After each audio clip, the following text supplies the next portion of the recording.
అందరికీ నమస్తే. ఇవాళ గురువారము అలాగే మనం లక్ష్మీవారము అని కూడా అంటాం కదండి.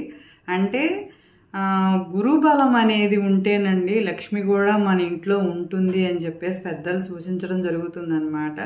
గురువు అంటే ఎవరండి? నిజంగా మనం నమ్మేది బాబా అండి. గురువు అనగానే బాబా మన మైండ్లోకి వచ్చేస్తారు కదండి. నిజంగా బాబా అన్న మాట వింటేనే మనకి ఎందుకో తెలియని ప్రశాంతత, మనసుకు చాలా ఉత్తేజం కలుగుతుంది కదండి. నిజంగానండి బాబాకి మనం బాకీ ఉంటేనే ఏదైనా చేయగలుగుతామని చెప్పేసి బాబా పారాయణలో చెప్పడం జరుగుతుందండి. నేను నిజంగా ఇదివరకు బాబాని అంతగా నమ్మేదాన్ని కదండి. తర్వాత 2017 నుంచి నాకెవరో చెప్పడం జరిగిందనమాట. అప్పటి నుంచి బాబా అంటే బాబా అండి. ఏంటంటే నాకు 2017లో ఎవరో ఒక 7 వారాలు పారాయణ చేయమని చెప్పారండి. నిజంగానండి 7 వారాలు పారాయణ అంటే నాకు బలమైన కోరిక అండి.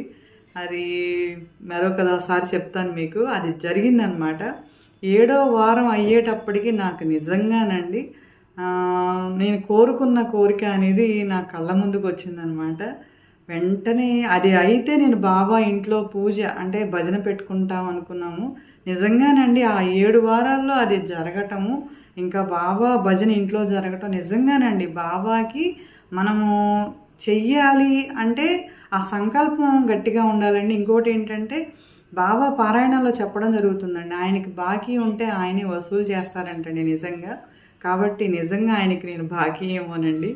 నిజంగా అలాగే వెంటనే భజన కూడా పెట్టించుకోవడం జరిగిందనమాట. బాబా పారాయణ చేస్తే చాలా బాగుంటుందండి.